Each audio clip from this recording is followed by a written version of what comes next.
Sorry, ito po yung video ko about sa lesson natin ngayon. Sana po maintindihan nyo. Thank you. Human rights are inherent to all us.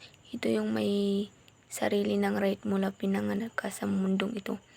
Hindi binibigay ang human right. Kumbaga sa simula ng naging tao ka sa mundong ito, mayroon ka ng rights regardless kahit ano ka man, maputi o maitim, ano man ang iyong relihiyon, may sarili ka ng rights mula pagkabata. Is of human right. Nakapaloob dito yung kumbaga wala tayong batas na torture sa ating bansa, ay pwede natin itong i-adapt para magkaroon tayo ng batas na torture gaya sa ibang bansa na meron sila na batas para sa torture. Man yung pwedeng gawin o paraan kung mag-aaresto ka ng isang tao ng walang warrant. May tatlong tayong kategory tulad ng cut in the act, hot for set, personal gift. Yan yung mga bagay na dapat gawin kung mag-aaresto ka ng walang warrant sa tao. Kung sakaling maaresto ka man, may karapatan kang kausapin yung abogado mo tungkol sa kasong sinampa sa'yo. Kahit anong oras man mo gustong kausapin, pwedeng-pwede dahil may karapatan kang gawin yun. Dahil lahat ng naaaresto ay may mga karapatan para ipaliwanag ng kanyang abogado sa kanya ng maayos ang kanyang kakaharapin sa paglilitis sa korte.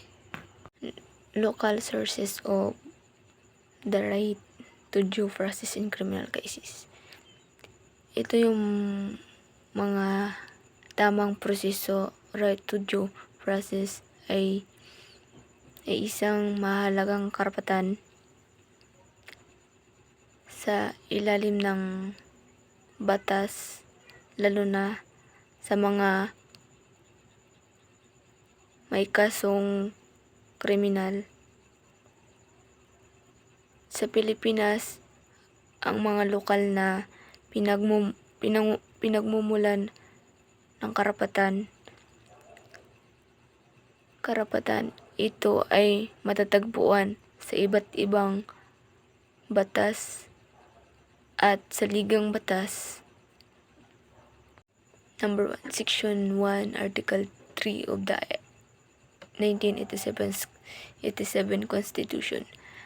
Nakasaad dito na walang sinuman daw ang dapat alisan ng buhay, kalayaan o ari-arian ng hindi sa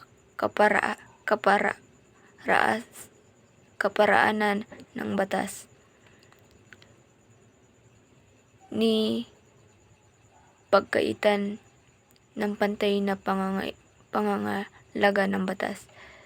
Ibig sabihin, bawat tao ay may karapatan na dumaan sa tamang proseso bago siya hatulan o mawala ng kalayaan.